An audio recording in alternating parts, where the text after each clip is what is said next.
Alô, galera da terceira série.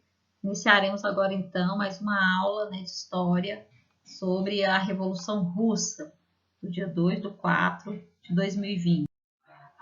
O contexto histórico russo, ele é baseado, né, na luta, né, dessas populações agrárias em relação à melhora de vida, né? E como falou-se anteriormente, né, o surgimento de uma série de eventos políticos, a própria sociedade começa o quê? A se organizar.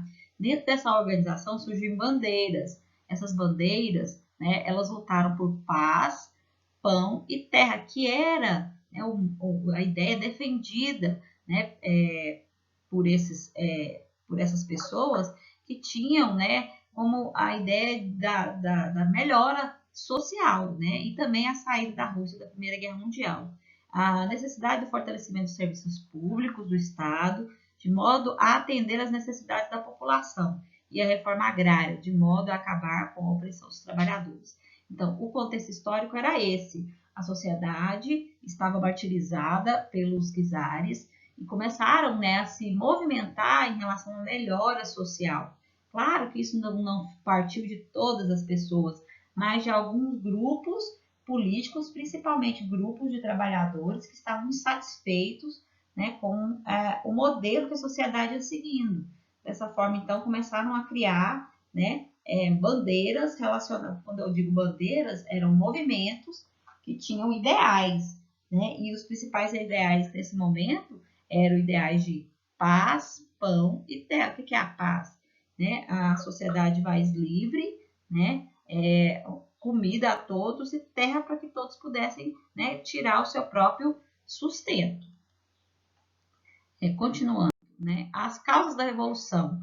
Por meio rural, os camponeses viviam submetidos à nobreza latifundiária, que era a classe social teoricamente livre.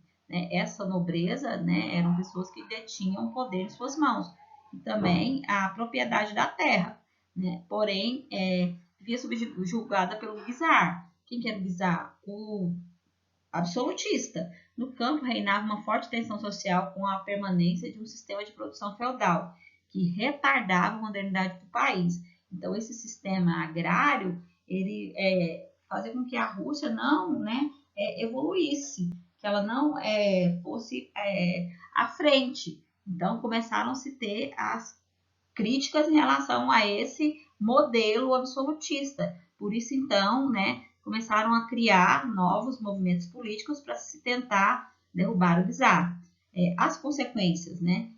Dessa forma, o Partido Bolchevique, que era um movimento dos revolucionários, dos trabalhadores, derrubou o governo provisório e impôs o governo socialista soviético, que acreditavam ser a melhor forma de governo existente. Imposição do regime socialista soviético, desafiar o modelo capitalista, promover a reforma agrária e a estatização dos meios de produção, indústria e bancos. Essa foi a consequência da Revolução Russa, né? Qual a função da tese de Abril de Lenin? Lenin é quem? Lenin foi o principal idealizador do movimento revolucionário russo. Ele é o líder, né, da Revolução Russa, que aconteceu em 1917. No documento, o Lenin explica que a guerra mundial era uma guerra burguesa e uma guerra do capitalismo, né? E dessa forma jamais aconteceria a saída da Rússia enquanto o capital estivesse presente no governo provisório. As teses de Abril tinham como base os 3 pilares: paz, terra, pão.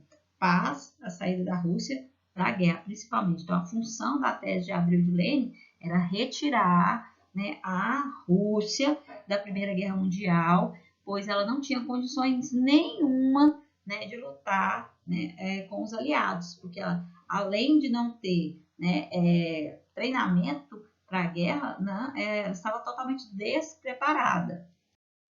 O segundo momento é composto de algumas questões que estão relacionadas à primeira, né? Principalmente para você entender melhor o que foi a Revolução Russa, né? A Revolução Russa, ela de 1917, ela significou a formação do primeiro Estado socialista do mundo. Então, onde surge o socialismo? Na Rússia, provocando uma ruptura do sistema capitalista mundial e influenciando os movimentos revolucionários do pós-guerra e a divisão do mundo em socialismo e capitalismo, com os consequentes conflitos de interesses, né? Porque são interesses diferenciados, mas que no final todos tinham a intenção de quê? De poder, né? Na Rússia, o socialismo impera, né? Enquanto os capitalistas, principalmente norte-americanos, não aceitam isso, né? As duas principais condições ou características da Rússia czarista que contribuíram para a Revolução de 1917 foram a existência anacrônica de uma monarquia absolutista e o fato da Rússia não ter se industrializado suficientemente rápido, né? Então, foi as principais condições, né, que levou a esse movimento de revolução. Eles queriam industrializar a Rússia, trazer modernidade, né, e também acabar com o absolutismo. Na segunda questão, pergunta-se o que foi o Domingo Sangrento, que foi um episódio muito marcante na Rússia, né, que deixou vários mortos em nome, né, de o movimento, né?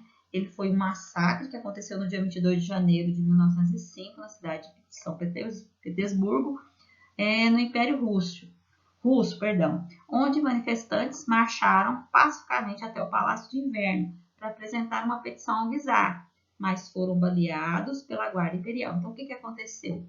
Esse movimento ele tinha uma intenção pacífica. Eles chegaram, né, até o Palácio, né, de Inverno, onde estava o czar, uma petição onde eles queriam melhorar as condições de vida desse povo. Porém, infelizmente, eles foram recebidos, né, com armas, né, e foram baleados. Ou seja, muitas pessoas perderam sua vida ali naquele momento. Então, por isso ele é um movimento muito cultuado até hoje na Rússia. 3. O Lenin, né, criou uma plataforma, né, da qual ele dizia o que é que as pessoas na Rússia precisavam. Porque, como eu disse anteriormente, a Rússia, né, ela era agrária e as pessoas viviam em total desprezo do czar. Elas tinham que trabalhar, né, em condições subhumanas para fortalecer o sistema absolutista. E a plataforma inventada por Lenin, ela tinha como 3 coisas principais, né? Primeiro, a saída da guerra, né? Da Rússia da guerra, porque a Rússia não tinha condições nenhuma de estar nessa guerra, né? Principalmente não ter contingente, não ter armas, não ter treinamento, né? Que é a ideia de paz para os russos saírem da Primeira Guerra Mundial. Segundo, pão, distribuição da produção, porque antes os czares monopolizavam toda a produção, e isso então fazia com que as pessoas passassem fome, né, não fossem livres. Então, dessa forma, então, a ideia de Lenin nesse intuito era boa, era distribuir tudo aquilo que produziam igualitariamente a todas as pessoas.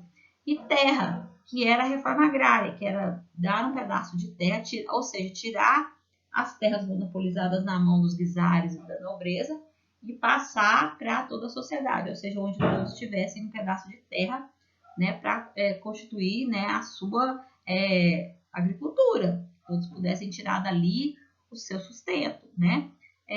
A sociedade, ela foi também, desse momento da Primeira Guerra, teve uma ideia voltada para 2 movimentos, os bolcheviques e os mencheviques. Os bolcheviques eram o proletariado, o trabalhador, e os mencheviques eram os proprietários. E aí começou a haver uma grande, né, intriga entre esses 2 grupos. E na 4ª questão pergunta quem é esse bolchevique, o que significava o bolchevique. Bolchevique é o nome dado às pessoas da facção do Partido Operário Social Democrata Russo, que pregava que os integrantes da organização deveriam agir como ativistas revolucionários, recorrendo às armas se fosse necessário. Eram liderados por Lenin e seus opositores eram os mencheviques. Então, bolcheviques e mencheviques eram grupos, né, que tinham ideias partidárias diferenciadas. Os bolcheviques eram, né, os operários e os mencheviques eram as pessoas proprietárias de terra.